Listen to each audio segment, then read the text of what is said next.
All right, so you know how sometimes you just kind of look around and think, wow, things are changing. Yeah. Well, we're diving into one of those big shifts today, something that might make you rethink everything you thought you knew about, like, well, the world. Oh, wow. Okay. I'm intrigued. Remember back in the day, maybe like in our 20s or 30s, when everyone was saying democracy had basically What's won? the end of history, right? Exactly. Yeah, I felt like that. Like that was a problem solved. Right. But get this, a recent poll found that a whopping 45% of people under 35 don't think democracy is the only way to run things anymore. Wow, 45%. Almost half. That's a pretty big number. It is. It really makes you stop and think, right? Yeah, for sure. So today we're going to explore this really fascinating trend, the allure of the strongman. Okay, strongmen, I'm picturing like those old-timey circus posters. Uh-huh. Yeah, kind of, but more like the political kind. You know, those leaders who promise to just cut through the red tape and get things done. Oh, okay. Got it.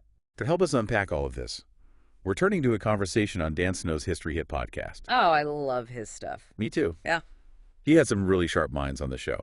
Robert Saunders, a historian from Queen Mary University of London. Yeah, right. David Runciman, a political scientist at Cambridge. Mm-hmm. And Anne Applebaum, a historian and journalist who's written a ton about authoritarianism. Wow, that's a great lineup. It is. Yeah. So let's jump right in with this idea that democracy itself might actually be feeding this desire for strongman leadership. Okay, that's interesting. Robert Saunders called it a paradox, and I think he's onto something. A paradox? How so? Well, he argues that democracy, with its emphasis on individual voices and, all these different opinions, Yeah. often struggles to create that sense of unity and provide those quick solutions that people crave, especially during times of crisis. Oh, I see. It's like when you're facing a big problem and you just want someone to take charge and fix it. Exactly. And all those debates and compromises that are supposed to be the strengths of democracy Yeah. can sometimes feel like roadblocks, Yeah. Right, like you're stuck in a meeting where everyone has a different idea and nothing gets done. It's so frustrating. It is. And that's where Saunders' idea of the dark angel on democracy's shoulder comes in. Okay, the Dark Angel, what's that all about? It's this temptation to just say, forget all the nuance, forget the debate, let's just hand over the reins to one leader who promises to cut through the noise and get things done. I get it. Like those classic heroes we all grew up with, King Arthur, Richard the Lionheart, even those superhero movies where one person saves the day. Right. It taps into this very primal desire for order and someone strong to take control when things feel chaotic. I can see that. It's a compelling narrative for sure. But here's where things get even more interesting. David Runciman argues that technology, especially social media, has actually amplified this whole dynamic. Oh, wow. How so? He suggests that the internet, which we all thought was going to be this amazing tool for democracy, has actually become more of a tool for surveillance and control. And it's not just governments using it that way. We're all being watched and monitored by algorithms constantly. That's kind of creepy. It is.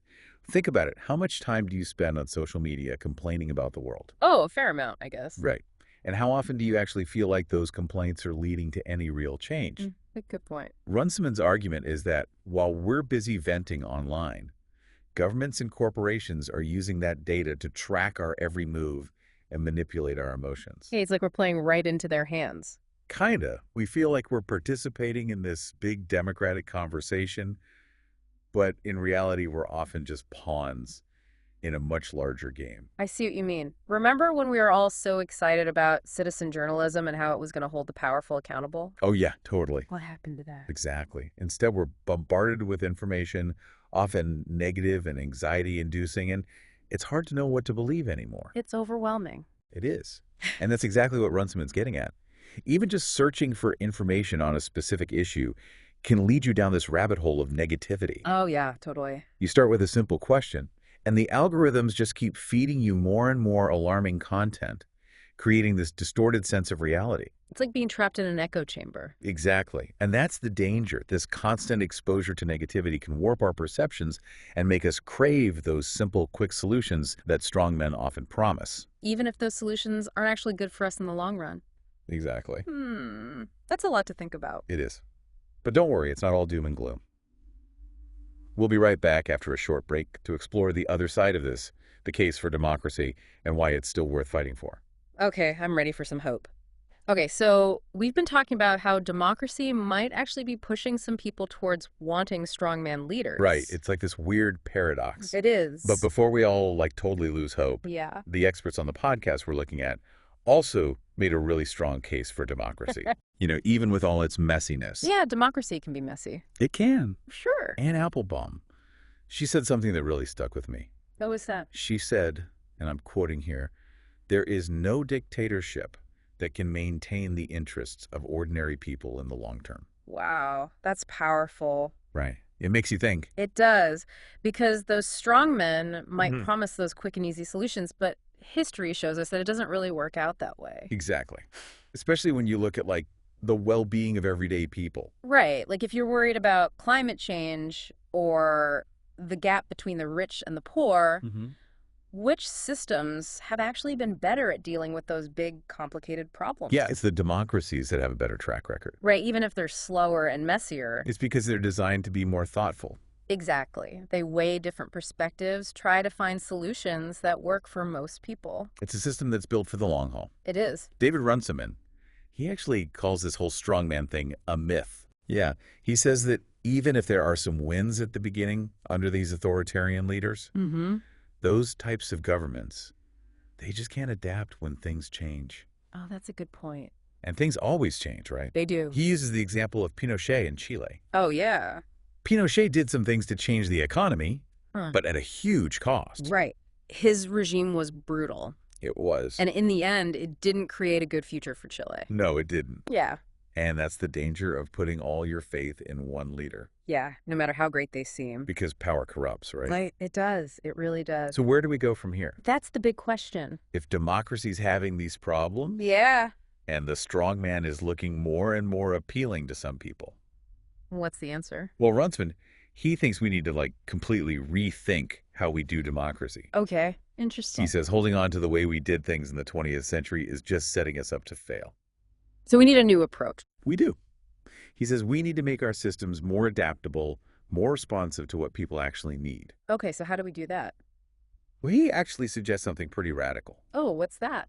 He thinks we should choose members of parliament randomly. Wait, like by lottery? Yeah, I know it sounds crazy, It does. but he's trying to make a point. Okay. What's the point? He wants us to add some randomness, some unpredictability, to shake things up and break the hold that those in power have.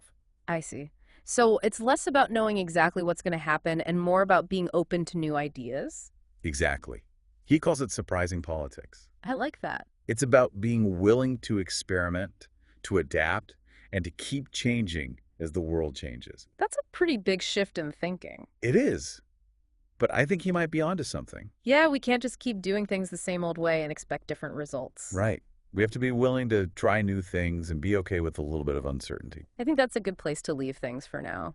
Okay, so we've explored the idea of the strongman, the problems democracy is facing, and the need to rethink how we do things. Yeah, a lot to consider. It is. But don't go anywhere, Hmm. because in part 3, we're going to talk about some specific things that we as individuals can actually do to make democracy stronger. Okay, sounds good.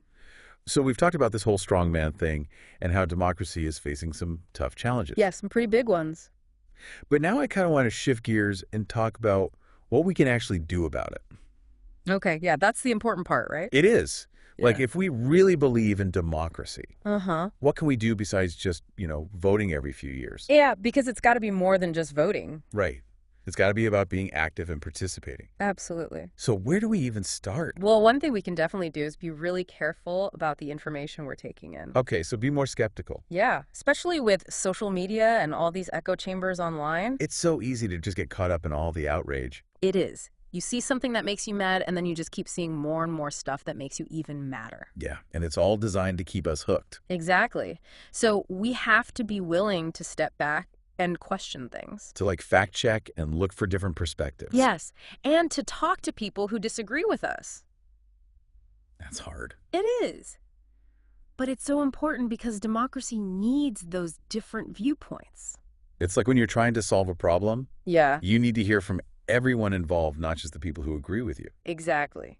And when we shut down those conversations, that's when things start to get really dangerous. Because that's what the strongmen want, right? Yeah, they want us to be divided and distrustful of each other. So we have to fight against that. We do. And another way we can do that is by supporting the institutions that protect democracy. Okay, like what kind of institutions? Things like a free press, an independent court system, and a strong civil society. Those are the things that keep everything in check. They are, and they're often the first things to be attacked when someone's trying to grab power. So Yep. we have to stand up for them. We do. Yeah. We have to hold our leaders accountable and demand that they do the right thing. It's about being active and engaged even when it's tough. Exactly. Because democracy is not a spectator sport. You can't just sit on the sidelines and expect it to work. Nope. You have to be in the game. So to wrap things up here, I think the main takeaway is that the future of democracy really is up to all of us. Yes. We have to be informed and engaged citizens. Mm-hmm. We have to resist those easy answers and quick fixes that strongmen offer. Right. Because they're usually not real solutions. No, they're not. Yeah. And we have to be willing to do the hard work of governing ourselves, even when it's messy and complicated. It's worth it, though. It is, because democracy is about creating a world where everyone has the opportunity to live a good life. Where everyone has a voice. Exactly. And that's something worth fighting for. Absolutely. So thanks for joining us on this deep dive into the strong man and the future of democracy. It's been great talking about this. Me too.